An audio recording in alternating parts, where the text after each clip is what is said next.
여러분, 계속 내가 이야기하지만 하나님의 복음은 이 세상과 상관없는 것이 아니다. 분명히 그걸 알아야 되고요. 십자가의 사건은 교회만을 위한 사건이 아니에요. 교회를 하나님이 허락하신 것은 교회만 유지하라고 교회를 만드신 게 아니에요. 너희는 세상에 나가서 빛이 되라 그랬어요. 너희는 가서 소금이 되라 그랬어요. 그리고 싸워야 해요. 마귀를 대적하고 죄와 싸우고 피 흘리기까지 싸우라고 했거든요. 한번 제가 몇 가지 사례만 이야기할까요? 먼뜻 한번 생각해 봅시다. 우리가 얼마나 지금 잘못되고 속고 있고 이 폭이 작은지 시야를 이렇게 보고 있으면 안 돼요.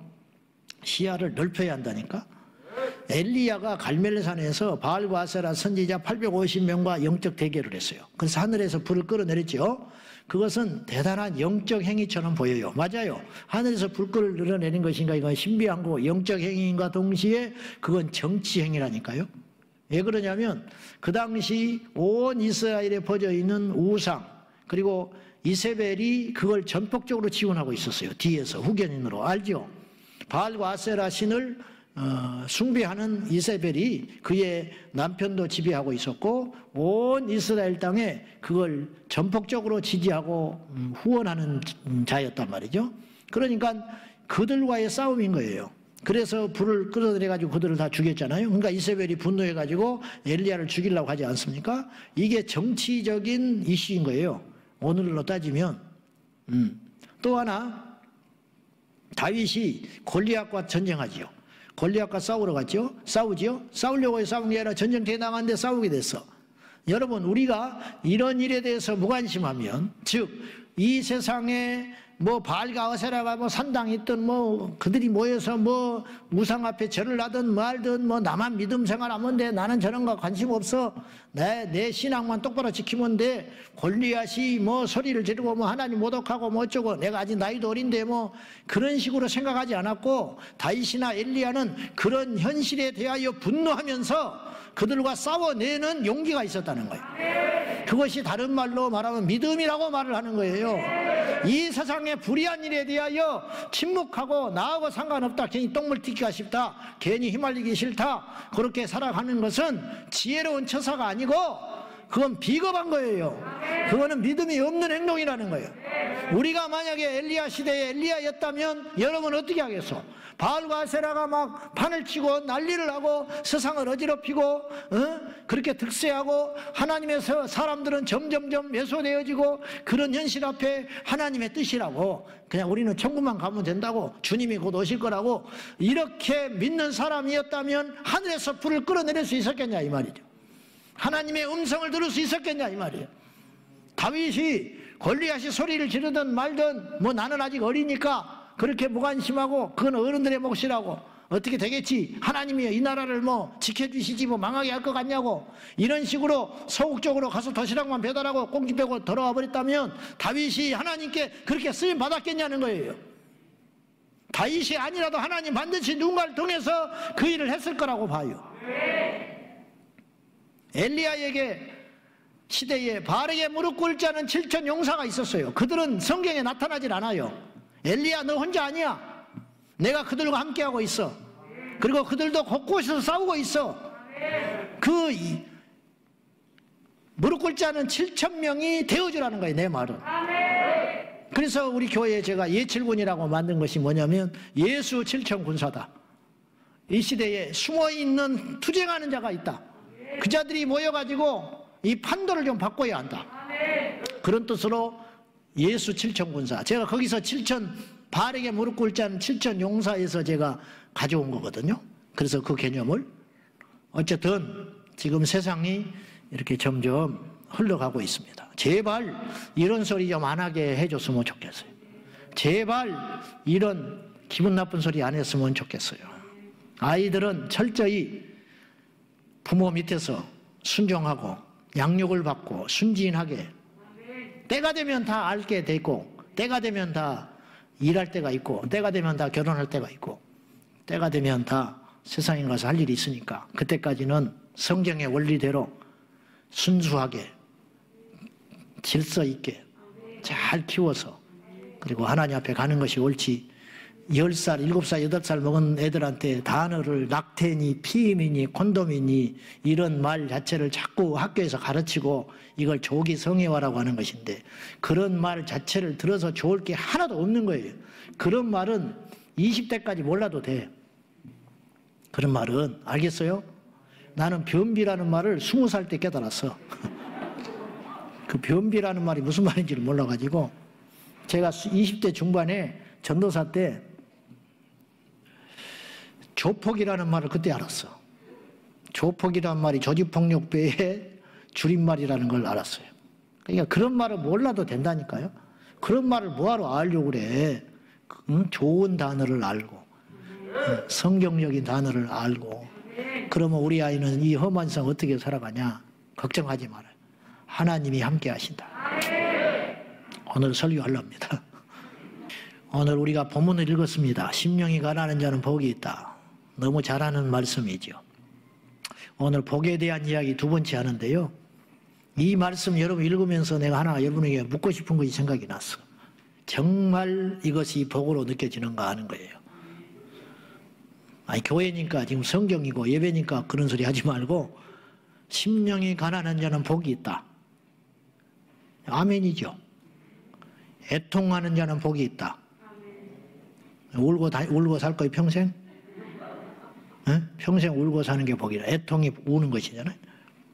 온유한 자는 복이 있다. 이건 뭐 그렇다 치자. 이건 조금 좋은 것 같아. 온유한 것은 싸나운 것보다 복이 낫다. 있다. 의에 줄이고 목마른 자는 복이 있다. 의를 위하여 10절에 박해를 받은 자는 복이 있다. 어때요? 아멘이 한 명도 안 해버리잖아. 의를 위하여 박해를 받은 자는 복이 있다. 나로 말미암아 너희를 욕하고 박해하고 거짓으로 너희를 거슬러 모든 악한 말을 할 때에 너희에게 복이 있다. 정말이에요? 한 사람. 애통하는 자가 복이 있다. 여러분, 자, 두 개가 이제 있어요. 주머니가. 하나는 의를 위하여 핍박을 받는 복이 들어있어. 이쪽에는 100억이 들어있어. 여러분 좀 심각해지죠. 근데 하나만 선택할 수 있어. 어떻게 할래요? 의를 위하여 박해받는 거야. 이건.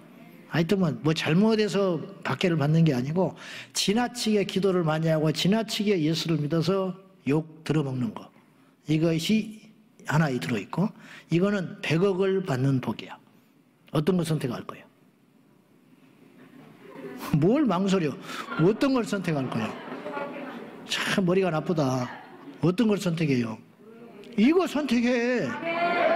왜? 이건 어차피 안 줘. 여러분한테 100억을 줄 리가 없어요. 미쳤어요. 누가 100억을 줘요. 그러니까 그냥 믿음으로 고백이라도 해. 박해를 받는 자는 복이 있다. 이 복을 받을래? 1000억을 줄까? 아, 뭘 망설여? 누가 어떤 바보가 여러분한테 1000억을 주겠어? 응? 의에 줄이는 자가 복이 있다. 1조 원을 주겠다. 어떤 거? 의에 줄이고. 이제 좀 머리가 돌아가는 것 같으면 누가 1조를 주겠어 여러분한테. 인간 입술로 그냥 고백하는 거야. 근데 왜 이러냐? 요 복은 몇십 년 못 가요. 그리고 이 복이 진짜 복을 집어삼켜버려요. 근데 이 복은 영원해요. 그게 다르다는 거예요. 지난주에 첫 시간에 무엇이 진짜 복이냐. 그래서 우리는 지금 저도 그렇고 여러분도 그렇고 우리나라가 이제 행복 지수를 따져보니까 세계 넘버1이 핀란드로 나왔어요. 두 번째가 덴마크로 나왔어. 그 다음에 우리나라는 몇 등이냐면 59등으로 나왔는데 우리나라 바로 밑에가 필리핀이 따라왔어. 그리고 태국이 따라왔어. 60등이 필리핀, 61등이 태국 이렇게 나왔어요. 근데 그게 흥미로운 것은 뭐냐면 객관적으로 볼 때 우리나라가 59등까지 가서는 안 되는 나라라는 거예요. 행복지수가.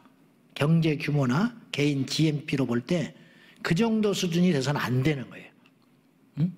근데 그렇게밖에 떨어지고 있다. 그것은 뭐냐면 체감 행복 지수가 떨어진다는 거예요. 실제로는 그렇게까지 불행할 필요가 없는데 자기 느낌에 스스로 불행하다고 여기는 사람이 너무 많다는 거예요. 예를 들면 두 가지를 물어봤어요. 밤거리를 다닐 때 위험에 처해 본 적이 있냐? 그렇게 물어봤어. 그때니 1점 몇 프로밖에 안 나왔어요. 그러니까 세계 5번째 안에 드는 나라예요. 우리나라가 치안이 안전한. 실제로는 굉장히 안전한 나라예요. 우리나라가. 무슨 말인지 알겠죠? 실제로 위협을 느꼈다든지 두려움을 느꼈다든지 그런 경험이 있냐고 물어봤더니 1.2%밖에 안 나왔어. 굉장히 낮은 수치라는 거예요. 어떤 나라들은 막 엄청나게 많이 나온 나라도 있어요. 그런데 이걸 물었어. 실제로 위험하지는 당해본 적은 없는데 밤거리를 다닐 때 두려움을 느끼냐고 물어봤어.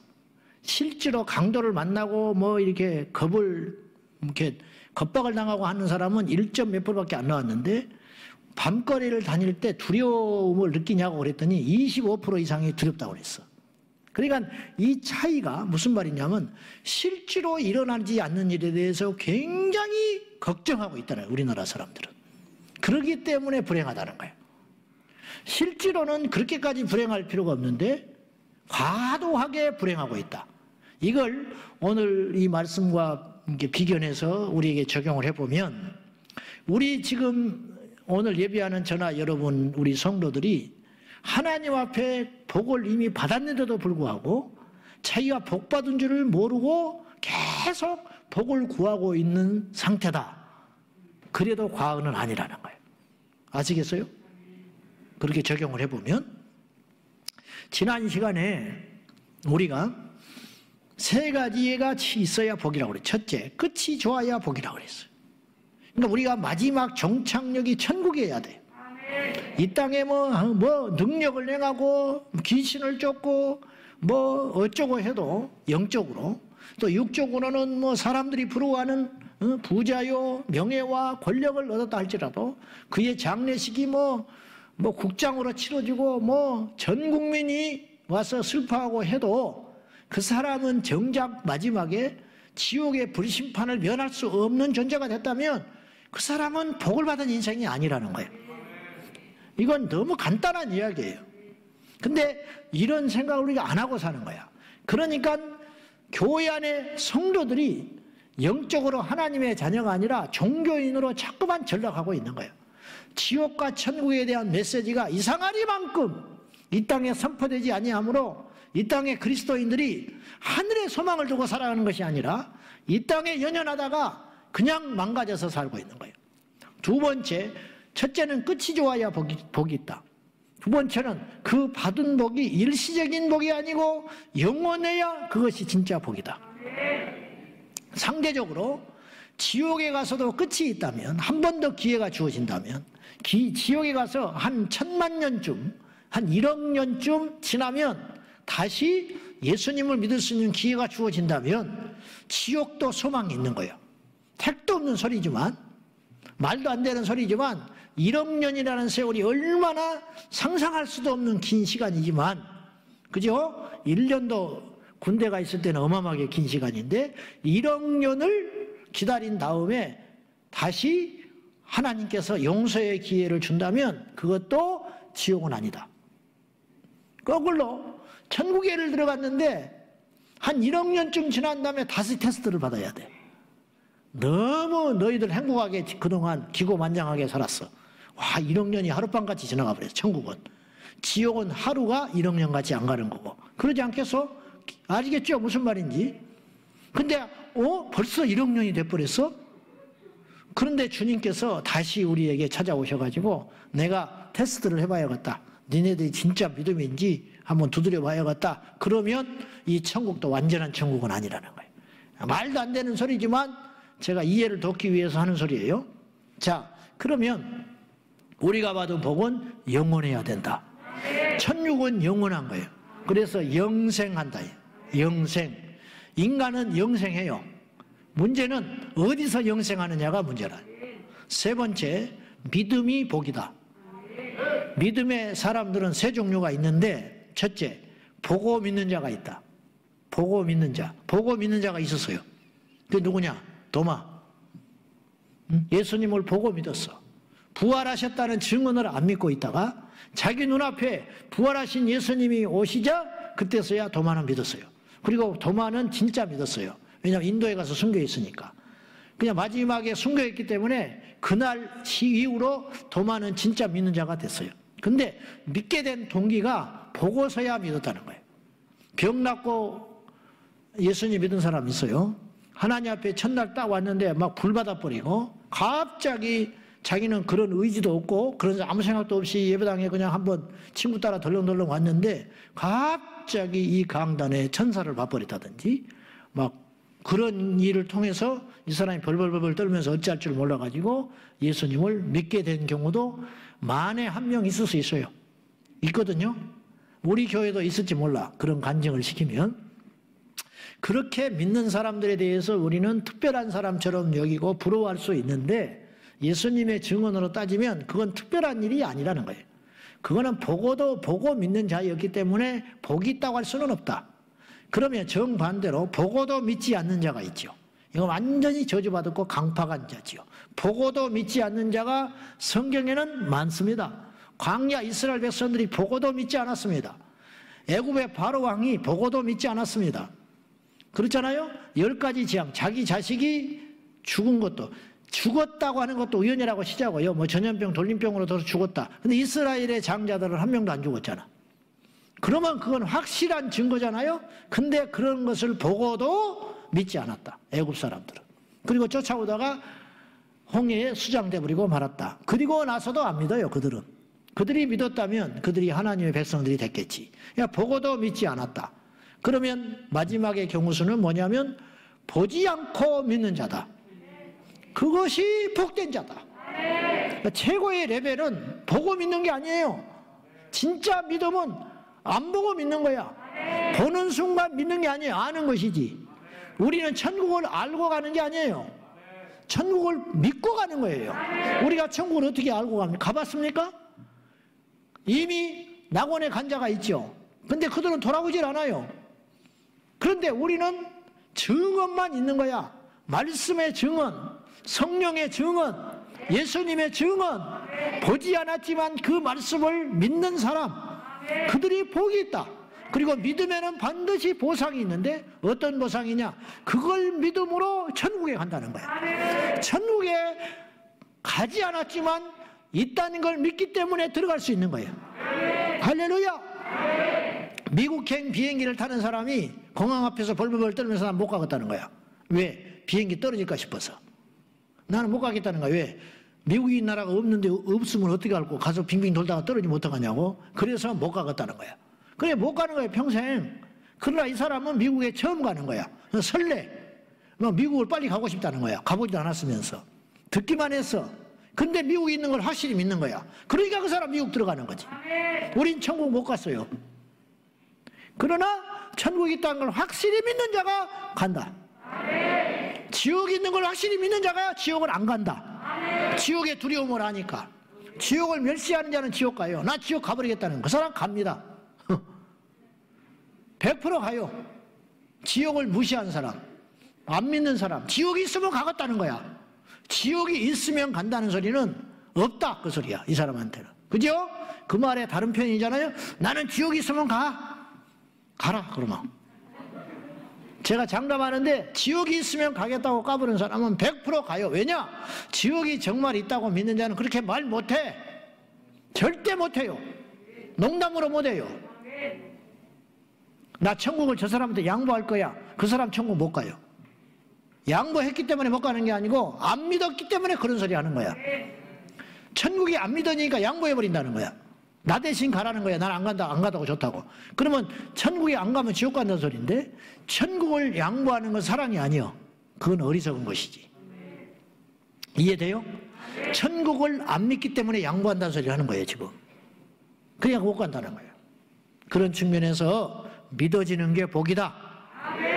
오늘 이어서 몇 가지 해보겠습니다. 몇 가지 살펴보는데 첫째, 오늘 본문에 읽었어요. 한번 따라해봐요. 애통하는 자가 복이 있다. 여러분 눈물에도 수준이 있어요. 눈물에도.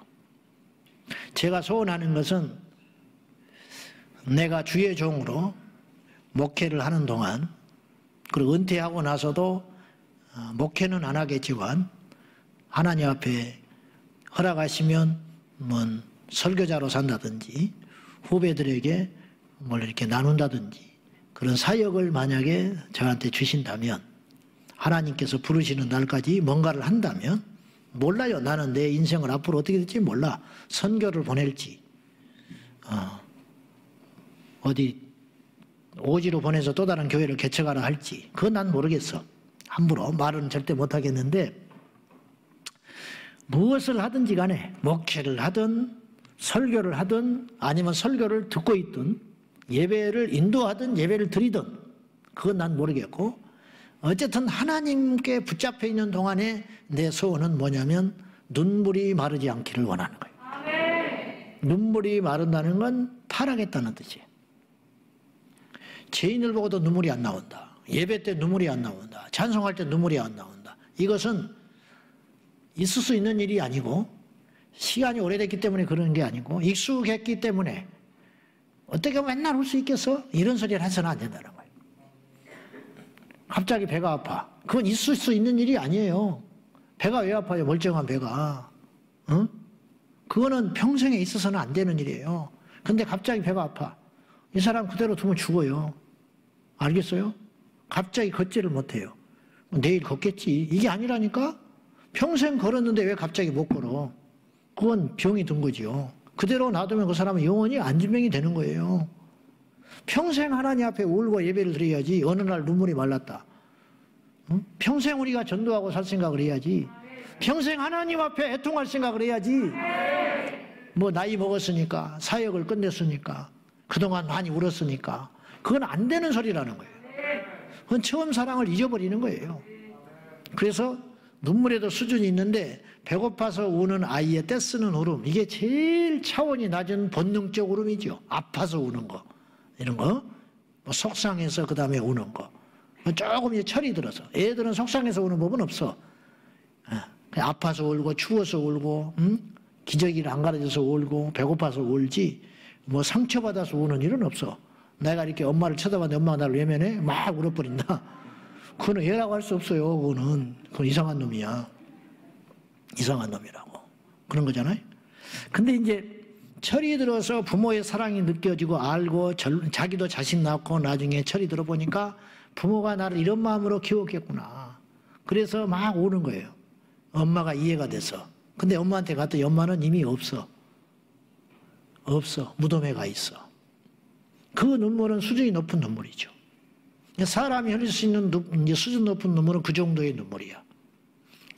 독립운동하면서 울었던 애국지사들의 눈물, 자기 재산을 군자금으로 내놓고 직장에서 쫓겨나고 부모 자식한테도 인정을 받지 못하고 안중근 의사의 눈물, 그런 눈물이야말로 일상에 흘릴 수 있는 가장 값진 눈물이라고 봐요. 그러나 그 어떤 눈물도 예수님의 눈물을 초월하지는 못해. 예수님의 눈물은 그야말로 있을 수 없는 하나님 아버지의 눈물이에요. 하나님이 우신다는 거 알아요? 하나님이 우신다. 하나님이 죄인들을 보고 한탄하셨어요. 나사로를 보고 우셨어요. 나사로가 죽었는데 우셔요, 예수님이. 곧 살리실 분이 우신다고. 에레미야가 웁니다. 범죄한 이스라엘 백성들로 인하여 하나님의 말씀을 어기는 이스라엘 백성들을 향하여 에레미야가 우는 거예요. 지금 여의도에 가서 우는 사람이 있다니까. 이민족을 살려달라고 금식하면서 우는 사람이 있어요. 머리를 깎고 우는 사람이 있어요. 학생 인권조례법 막아달라고 길거리에 나가가지고. 그 사람들이 바보가 아니에요. 그 사람들은 남이 보지 못한 걸 봤어요. 남이 알지 못하는 걸 알았어요. 그래서 잠이 안 오는 거예요. 자식들이 잘 됩니다. 그 사람들도 남편과 아내의 사랑을 받습니다. 어느 집에 가면 귀한 자식이고 귀한 아버지요, 많이 배웠고, 그러나 그런 것으로 자기의 만족감을 채우지 못하고 욕먹어가면서 떼약볕에 엄동설안에 손가락질 받아가면서 심지어는 같은 믿음의 동료들에게도 이상한 사람이라고 취급을 받으면서 뭐 그렇게까지 할 필요가 있냐고, 혹은 네가 그런다고 뭐가 달라지겠냐고 말하는 소리를 뒤로 한 채 가슴이 아파서 울고 있는 그 사람, 그 사람은 복이 있다. 복이 있다. 저는 그렇게 봐요. 사도행전 20장 31절 보실랍니까? 다 같이 시작.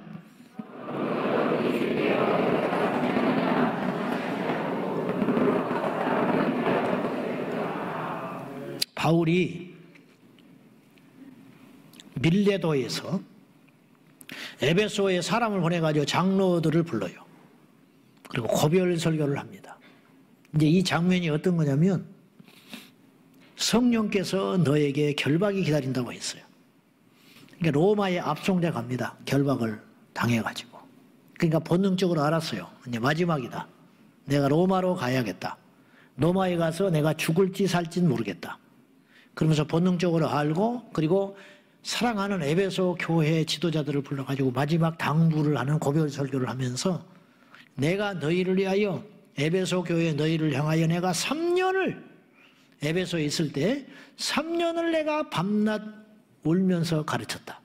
이게 자기 뭐 과시나 자랑이 아니고 인정받으려는 게 아니라, 그러니까 장로들이 웁니다. 그리고 눈물로 보내줘요. 바울을. 바울이 그 애통함, 영혼들이 죽어가는 게 보이는 거야. 무지한 백성들이 보이는 거야.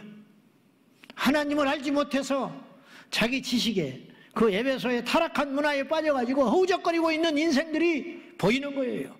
바울에게는 기쁨도 컸지만, 한 영혼이 변화되어 예수께로 돌아오는 기쁨도 컸지만, 아버지의 심정으로 볼 때 죽어가는 영혼들이 너무 많으니까, 널려 있으니까, 부자라고 자식들 잘 키웠다고 가문이 떵떵거린다고 의시되고 걸어가지만 그 안에는 영적으로 해골이 있는 걸 봤기 때문에 바울이 그들을 향하여 울지 않을 수가 없었다. 이런 자가 얼마나 큰 복을 받은 사람인가. 다윗의 회개의 눈물. 애통하는 자에게 하나님이 기회를 주시고요. 어떤 기회? 회개의 기회를 주시고, 애통하는 자에게 회복할 수 있는 기회를 주시고, 애통하는 자에게 주님만 주시는 은혜를 받을 수 있는 자격이 있는 것이다. 값진 눈물을 흘리십시오. 하나님 앞에 회개의 눈물이 값진 것입니다.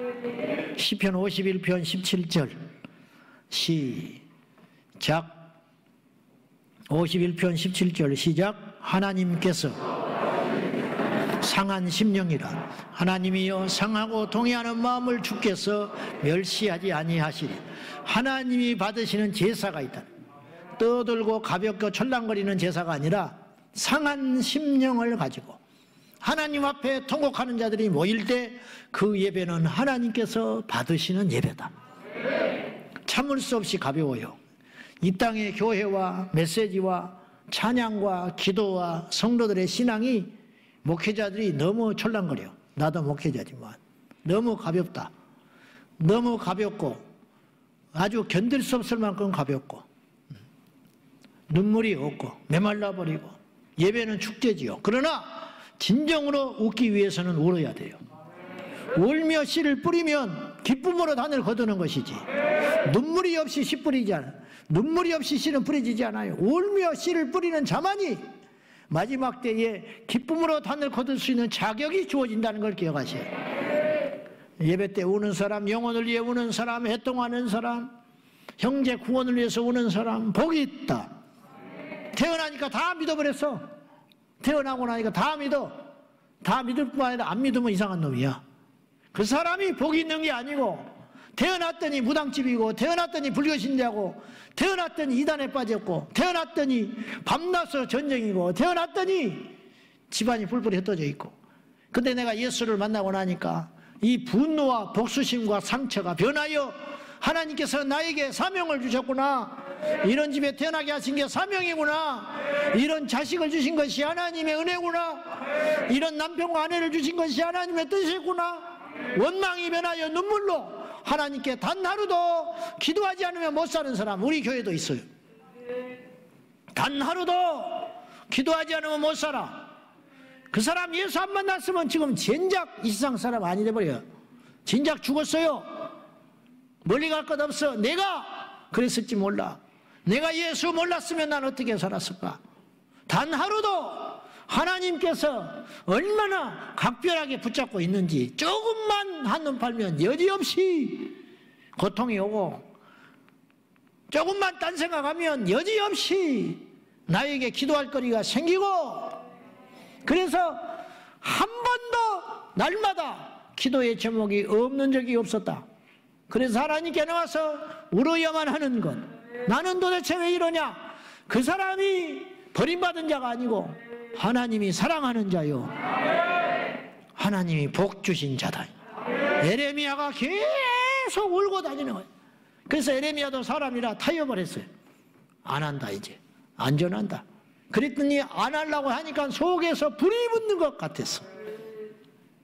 견딜 수가 없다. 나도 이제 지쳤다. 내가 뭘 얼마나 더 한다고 이 짐덩어리를 안고 나도 이제 저 인간을 위해서는 더 이상 기도하지 않겠다. 그리고는 포기했을 때 오는 그 고통이 너무 크기 때문에 하나님 앞에 나올 수밖에 없는 자라면 그 사람은 저주를 받은 게 아니고 하나님이 버린 게 아니고 복이 있다. 복이 있다. 목회를 예를 들어 봅시다. 모든 것이 갖춰졌어. 태어나니까 목사 자식이야. 어릴 적부터 험한 거 한 번도 못 받고 새벽기도 하고 좋지요. 영적 엘리트로 자라는 것도 좋아. 나는 뭐 그것도 나쁘다고 보지는 않아. 하지만 하나님은 정확한 분이잖아요. 심는 대로 거두잖아. 이 땅에서 못 거두면 하나님 앞에 가서도 반드시 거두게 돼 있어요. 그러니까 그렇게 해서 이제 쭉 자라가지고 또 아버지가 뒤에서 후견인이 돼가지고 그럭저럭 그냥 이렇게 해서 목회도 그렇게 하는 사람도 있어요. 한 1%는 있을 수 있어. 그래서 그냥 이렇게 순적하게 또 배우자도 잘 만났고 이렇게 해서 그러니까 교인들 앞에도 설교 이렇게 하고 사랑받고 마음 끓인 게 한 번도 없어. 그리고 끓여야 할 이유도 없어. 왜냐? 교인이 나간다. 뭐 하나 나가면 둘 들어오는데 뭐 이미 규모가 있는 교회 나는 똑같기 때문에. 응?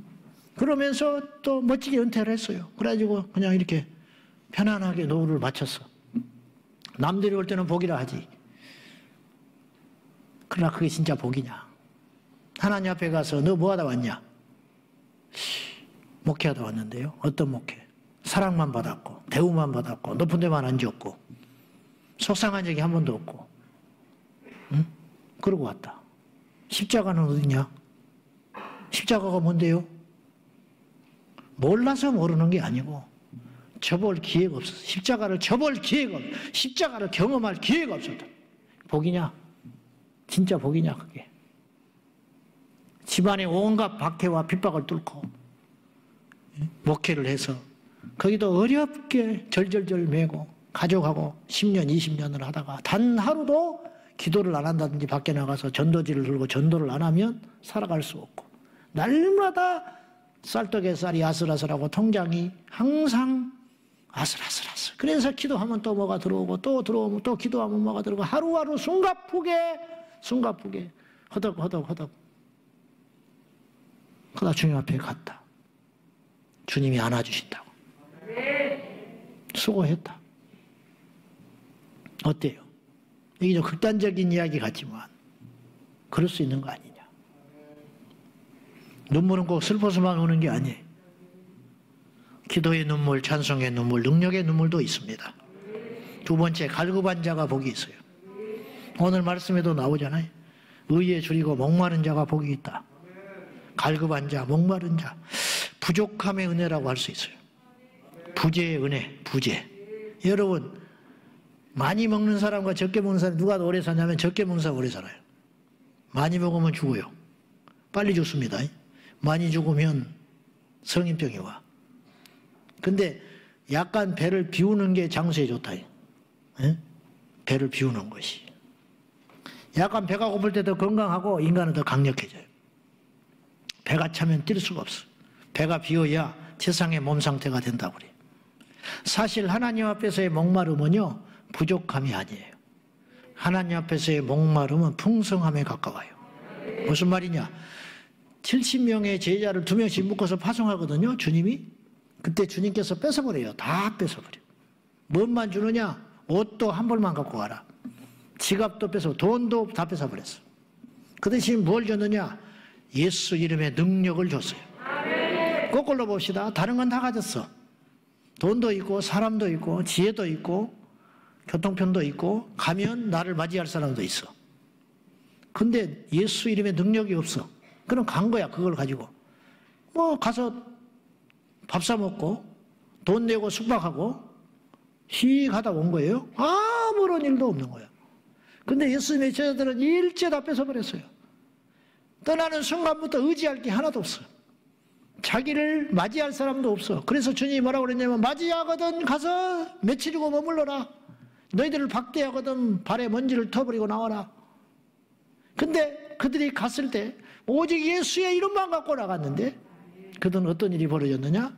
귀신을 쫓고 복음을 전하고 능력을 행하고 그 지역을 바꾸는 일이 있었다. 이게 갈급함, 부족함의 은혜라는 거예요. 그래서 일부라도 비워야 되는 거예요. 일부라도 비워야 돼요. 가짐으로 인하여 넘어지는 경우가 너무 많다. 없으면 넘어질 일이 없다. 그런 말이죠. 우리가 지금 목이 많으니까 이 자리에 온 거예요. 뭔가라도 하나 부족하니까 이 자리에 온 거예요. 인간은 저부터서 어쩔 수 없어요. 등 따시고 배부르면 절대로 그의 말에서 갈급함이 안 나오는 거예요. 등 따시고 배부르면 상처 주는 말만 하지 겸손한 말이 안 나와요. 등 따시고 배부르면 전부 다 바보로 보이고 못난 자로 보이고 게으른 자로 보인다고. 그러나 갈급하고 목마른 심령은 이해가 되고 존중이 되고 배우고 싶고 그렇게 돼가는 거라는 거지. 그러니 결과적으로 복이죠. 그래서 부자가 천국 못 간다는 것은 육체적 부자를 말하는 게 아니에요. 그거는 육체적 부자를 말하는 게 아니에요. 진정한 부자가 얼마나 많은데, 겸손한 부자가. 아브라함이 얼마나 큰 부자였는데 가서 나그네를 대접하고 그렇게 사는 거 보시라고. 그건 아주 특이한 케이스고 대부분의 경우는 풍성해지면 넘어져. 사울이 넘어졌어. 왕이 된 다음에 넘어졌어요. 100% 그렇게 돼가고 있어요. 그래서 하나님께 받을 복은 어떤 복이냐? 목마름의 복이다. 부족함의 복. 선교사에게 풍성함이 있으면 선교하겠습니까? 선교사가 단 하루도 기도를 안 하면 안 돼. 기도를 안 하면 살 수가 없어. 기도를 안 하면 위협이 오고 기도를 안 하면 끊어져. 그래서 계속 기도할 수밖에 없고 날마다 기적을 경험하고 날마다 능력이 임하고 그리고 어느 날 20, 30년 지나서 돌아보니까 엄청난 일이 일어난 거예요. 근데 부족함이 없어. 풍성해. 20, 30년 돌아와 보니까 아무것도 없어. 남는 것이. 그런 일이 흔히 일어나지 않겠어요? 저도 마찬가지고 여러분도 마찬가지라는 거예요. 그래서 목마른 상태를 유지해야 되네. 끊임없이 하나님 앞에. 그래서 바울은 무슨 말을 했냐면 나에게 있어서 뒷일은 잊어버린다. 뒷일은 잊어버리고 앞에 있는 표적을 향하여 표대를 향하여 달려가노라. 왜 잊어버린다고 했을까? 바울이 한 일이 어마어마하게 많아요. 바울이 교회를 얼마나 많이 세웠는데. 바울이 핍박만 받은 게 아니에요. 로마서 16장에 보십시오. 그 많은 사람들이 바울의 동력자들이었어. 바울이 죽은 자를 살리고 바울이 귀신을 쫓고 바울이 병을 고치고 복음을 전해가지고 한 성이 여동쳤는데 믿는 자들에게 있어서 바울은 영웅 아닙니까? 집은 안 줬을까? 응? 바울에게 집은 준다는 사람이 없었겠냐고. 바울에게 자기 전 재산을 주겠다는 사람은 없었을 것 같아요. 그러나 그 모든 것을 물려버린다는 거야. 필요 없다. 나는 부한데도 처하고 천한데도 처해. 그런 모든 것이 의미가 없고 가치가 없다. 오직 나에게는 표대만 있다. 예수 그리스도요 저 천성을 향하여 가는 것. 뒤를 돌아보면 넘어지게 생겼으니까. 뒤를 돌아보면 비교가 되어 있고 뒤를 돌아보면 좀 쉬고 싶고 뒤를 돌아보면 이뤄놓은 것을 보이게 되니까 이쯤 하고 싶은 생각이 드니까 나는 아예 뒤에 있는 일을 잊어버린다. 그리고 앞에 있는 표대를 향하여 달려가노라. 이런 목마름, 이런 갈급함, 이것은 내 의지로 오는 게 아니라 하나님의 선물이라. 선물. 복은 하나님이 주는 거요. 억지로 됩니까? 애통이 억지로 됩니까? 안 돼요. 안 된다고. 울고 싶대. 제발 좀 울고 싶대. 안 되는 걸 어떻게 해? 첫날부터 울어버리면 어떻게 해? 됩니까? 억지로 안 돼. 참과 거짓, 진짜와 가짜는요, 본인이 되고 싶어서 되는 게 아니에요. 사실은 이 하나님의 예정 속에서 알고가 가라지는 이미 정해져 있는지도 몰라요. 몰라서 그렇지. 우리 모두는 알곡인 줄로 믿습니다. 이건 교만하라는 게 아니라 그런 꿈을 가져보자. 우리는 진짜이기를 원합니다. 진짜인 줄로 믿습니다. 진짜니까 저는 이 자리에 왔다고 봐요. 진짜여야 한다고 생각하고요. 알곡이어야 합니다. 그리고 알곡이라고 저는 믿어요. 아직은 여물지 않다 할지라도 결국은 알곡을 향하여 가기로. 근데 갔더니 알곡이 되고 보니 내가 노력해서 된 줄로 알았는데 그 노력조차도 하나님의 은혜더라. 그렇게 고백해야죠. 그렇게 고백해야지. 마지막 세 번째, 눈이 떠진 자가 복이 있다. 첫째, 애통하는 자가 복이 있다. 두 번째, 목마른 자가 복이 있다. 세 번째, 눈 떠진 자가 복이 있다. 사람의 신체 중에 눈이 제일 중요하다고 그래요. 옛날에 우리 선조들이 몸이 1000냥이라면 눈은 900냥이라. 맞아요. 못 보는 것처럼 불행한 일이 어디가 있어요. 안 들리는 것보다 나는 둘 중에 하나를 정하라면 나는 요걸 포기하겠어. 그것도 안 되는 일이지만 제가 좀 가는 기어 먹었어요. 사실은 잘 조금 안 들려. 왜냐하면 요걸 맨날 수십 년째 소리를 질러대가지고 청력검사를 해보니까 간호사가 뛰쳐나왔어. 이게 안 들리니? 안 들린다고. 이상하다는 거야. 안 들리는 걸 안 들린다고 그래야지. 그러고 나니까 더 안 들리는 것 같으네. 그 뒤로 또 마스크를 쓰니까 더 안 들리고. 그러니까 앞으로 나를 만날 때는 크게 이야기를 하지. 어쨌든 차라리 안 들리는 게 낫지. 보지 못하는 건 정말 불쌍하다. 영적으로 눈을 뜨지 못하는 자는 얼마나 불쌍하냐. 예수님이 있는데 베드로는 주는 그리스도시요 살아계신 하나님의 아들이라고 눈이 떠져서 고백을 했어요. 바리새인들은 예수님을 죽이려고 덤벼들었어요. 얼마나 이게 큰 차이요? 엄청난 차이잖아요. 우리도 마찬가지라면 귀한 걸 귀한 거로 볼 수 있는 눈, 그게 복이라.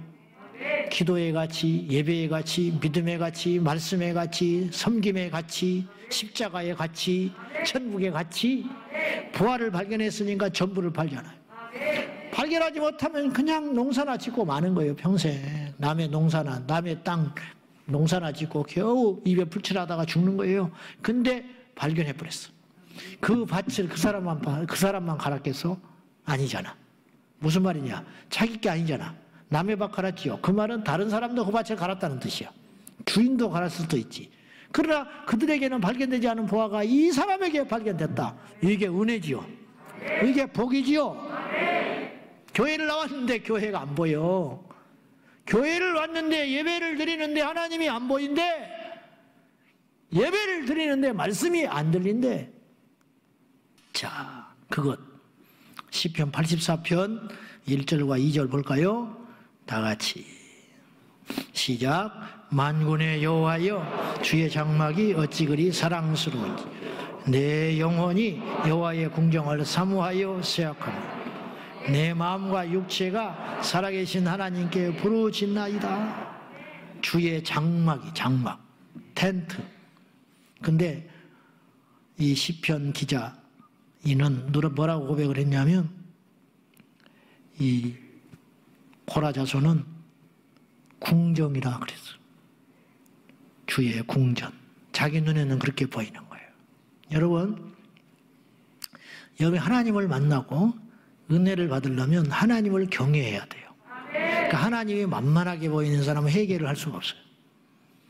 하나님이 만노리 여김 받지 않는다고 그랬거든요. 하나님은 갈라디아서 6장에 보면 나는 누구에게도 만월, 무시받지 않는다. 만약에 나를 무시하는 자가 있다면 절대로 복을 누리지 못하는데 그렇게 경고를 딱 해시고 뭐라고 그러냐면 사람이 무엇으로 심든지 그대로 거두리라. 이 말이 무슨 말이냐? 하나님을 무시하는 자는 쓰레기를 거두게 되는 것이고 하나님을 경외하는 자는 복을 거두게 된다는 거예요. 무엇으로 심든지 그대로 거두리라. 하나님을 우습게 여기고 하나님을 경외하지 않고 교회가 여러분보다 커야지, 개척교회를 다니든 지하든 뭐 시설이 어떻든지 간에 아이고 교회가 뭐 이런 식으로 그렇게 말을 해서는 안 된다는 거예요. 교회는 건물이 아니기 때문에 그곳에 임재하시는 성령님, 설령 교회가 그렇다 치더라도 그곳에 주의 종이 기도를 하고 있고 그곳에 하나님의 영이 계시다면 그 교회는 무시받고 가치받아서는 안 되는 교회라는 거예요. 교회가 우리보다 커야 교회에서 은혜를 받는 거예요. 말씀이 우리보다 커야 그 말씀에 복종이 되는 거예요. 예배가 우리보다 커야, 그래서 우리가 죽더라도 예배를 지킬 때 그 사람이 하나님의 사람이 되고 천국을 가는 것이지, 나를 위해서 예배를 끌어당기고 나를 위해서 말씀을 짓밟고 나를 위해서 교회 머리 위에 서는 자는 절대로 하나님을 못 만난다는 거예요. 하나님을 경외하는 자가 하나님을 만나고 하나님을 경외하는 자가 복을 누리게 되고 하나님을 경외하는 자가 쓰임받게 된다는 거예요. 다윗이 하나님을 경외했기 때문에 쓰임받은 거예요. 저 하나님을 무시하는 골리앗을 그냥 둘 수 없다는 거예요. 내가 죽고 사는 건 중요한 게 아니라는. 이 사람은 전부를 걸어버렸어요. 10대 때 죽어야 마땅한 사람이죠. 골리앗을 어떻게 이깁니까? 백전노장 거인을. 그런데 싸움의 명수를 싸우러 나갈 때 단지 하나 때문에 갔다는 거예요. 그의 형들도 다윗의 믿음을 못 따라가. 이 다윗을 막 구박하고 욕하잖아요. 네가 지금 상급을 왕의 부마가 된다고 하니까 어린 놈의 자식이 싸가지 없이 벌써 대바라져 가지고 어디 그런 거니나 눈 떠 가지고 나선다고 그렇게 이야기한단 말이죠. 다윗이 그렇지 않다고 그 중심에 여호와를 경외하니까 이스라엘 백성을 무시하는 저 골리앗을 그냥 둘 수가 없는 거예요. 그래서 나가는 거예요. 이게 하나님을 경외하는 자거든요. 이기려고 해서 이긴 게 아니에요. 왕이 되려고 해서 왕이 된 게 아니에요. 복을 받으려고 해서 복을 받은 게 아니에요. 하나님을 경외하다 보니까 복을 받아버리고 하나님을 경외하다 보니까 능력을 받게 되고 하나님을 경외하다 보니까 왕의 자리에 오른 거예요. 이것이 중요하다는 거예요. 만군의 여호와여, 주의 장막이 어찌 그리 사랑스럽습니까? 그 장막을 사랑하여 내 영혼이 쇠약하여 있습니다. 상사병이 나버렸다는 거야. 상사병. 하나님의 전을 너무너무 사랑했어. 왜 그러냐? 눈이 떠졌으니까. 모두에게 그렇게 보이는 게 아니에요. 모두에게 그렇게 보이지 않아요. 시편 84편 10절과 12절 시작. 주의 궁정에서의 한날이 다른 곳에서의 첫날보다 나은 악인의 장막에 사는 것보다 내 하나님의 성전 문지기로 있는 것이 좋사오니 여호와 하나님은 해요 방패이시라. 여호와께서 은혜와 영화를 주시며 정직하게 행하는 자에게 좋은 것을 아끼지 아니하실 것임이니이다. 만군의 여호와여, 주께 의지하는 자는 복이 있나이다. 주께 의지하는 자는 복이 있어요. 아, 내가 주님 의지하겠다. 이것도 눈이 떠져야지. 주의 전에서의 한날이 세상의 궁정의 악인의 장막에 거하는 날보다 더 귀하고, 내가 주의 전에 문지기로 있는 것이 악인의 궁정에 가는 것보다 낫고 주의 전에서의 하루가 세상에서의 첫날보다 낫다. 근데 지금 현대 그리스도인은 거꾸로인 것 같아. 일주일에 한 번 교회 오는 것도 못 견뎌요. 뭐 이렇게 길게 하냐는 거야. 응? 그래서 부흥하는 교회는 설교가 짧다. 그런 말도 안 되는 짓거리를 하고 있고, 내가 그걸 거꾸로 보여주기 위해서 설교를 길게 하는 자는 장수한다. 긴 설교를 듣는 자는 복을 받는다. 설교가 긴 교회는 부흥한다. 요거를 내가 반드시 뭐 그럴 건 아니지만은 점점 길어지고 있죠. 설교가. 점점 길어져요. 9시 15분에 시작할 때나 9시에 시작할 때나 내가 말했잖아. 끝나는 시간은 같다. 그랬죠? 뭐 예언이 맞아요. 또 예언의 은사도 있는 모양. 내가 9시 15분에 끝나도 11시, 9시에 시작해도 11시, 8시에 예배를 한번 시작해도 11시야. 8시에 해도 11시. 무조건 11시야. 점점 늘어나죠. 어쨌든 하루 주의 전에 1시간 넘는 것도 못 견디면서 어떻게 우리가 하나님 앞에 복을 받겠냐. 이 눈이 떠진 자가 있다. 눈을 떠졌다. 내가 아는 모든 지식을 나는 배설물로 여긴다. 옛날에 알던 모든 인맥들, 재산, 가문, 지식 다 필요 없는 배설물이고 오직 그리스도 예수를 아는 지식이 가장 고상함을 알아노라. 십자가, 또 예수. 바르트가 어쩌고 몰트만이 어쩌고 그런 쩍쩍쩍 소리가 중요한 게 아니고 예수 그리스도. 그것을 아는 눈. 못 배워서가 아니라 바울이 그것만 알았기 때문에 한 게 아니고 가장 소중하기 때문에 가장 가치가 있기 때문에 이것만 답이기 때문에 예수 그리스도와 그의 못 박힌 십자가 외에는 알지도 않고 전하지도 않고 자랑하지 않겠다. 아무나 그런 말 하는 게 아니에요. 바울이 선구자적으로 먼저 그 길을 가신 거야. 그래서 뒤를 따라가는 우리도 그걸 보고 배우고 있는 거예요. 바울이 선각자, 영적 선각자. 누구도 그런 말을 하지 않을 때 성령 안에서 감동을 받아서 바울이 그렇게 말을 해놨기 때문에 우리에게도 그 복음이 온 줄로 믿습니다. 이것에 눈을 떠야 한다. 할렐루야. 말씀 맺으랍니다. 우리에게 눈이 떠져서 남이 볼 수 없는 걸 보고 남이 알지 못하는 걸 알고 남이 가치 없게 여기는 걸 정말로 소중한 가치로 여기는 눈, 그 눈이 떠진 자가 복이 있다. 정확히 보면 오늘까지 6가지 복을 나눴어요. 첫째, 영원해야 복이다. 끝이 좋아야 복이다. 믿어지는 것이 복이다. 애통하는 것이 복이다. 목마른 것이 복이다. 그리고 눈이 뜬 자가 복이 있다. 할렐루야. 이미 우리에게 이 복이 임한 사람이 있다 이 말이에요. 이미 임했는데 단지 없는 거 있어. 돈이만 없어. 돈만. 괜찮아요. 돈만 없는 거야. 근데 돈만 없는 걸 모르고 돈만 없기 때문에 죽으려고 하는 사람이 있어요. 다 가졌는데 돈만 없는 거야. 할렐루야. 믿음도 있고 눈물도 있고 하나님 귀한 줄도 알고 십자가에 피 묻은 복음도 있다. 근데 난지 한 가지 부족한 것인데 조금 가난하다는 거, 조금 집안 형편이 어렵다는 거 괜찮다? 다른 건 다 가졌으니까. 눈이 떠져서. 그러니까 이미 받은 복을 세어보시고 여러분이 무슨 복을 받았는지 이 밤에 영적 자존감이 회복이 돼야 되고 능력을 회복을 갖고 그래야 마귀가 무서워하고 세상이 벌벌 떠는 것이지 다 받아놓고 그거 하나 없다고 그냥 좌절하고 넘어지고 울고 자빠져 있으면 되겠냐 이 말이죠. 할렐루야. 그거 여러분 복 받았어요. 우리 성도들 복 받았어요. 그렇게 믿자고요.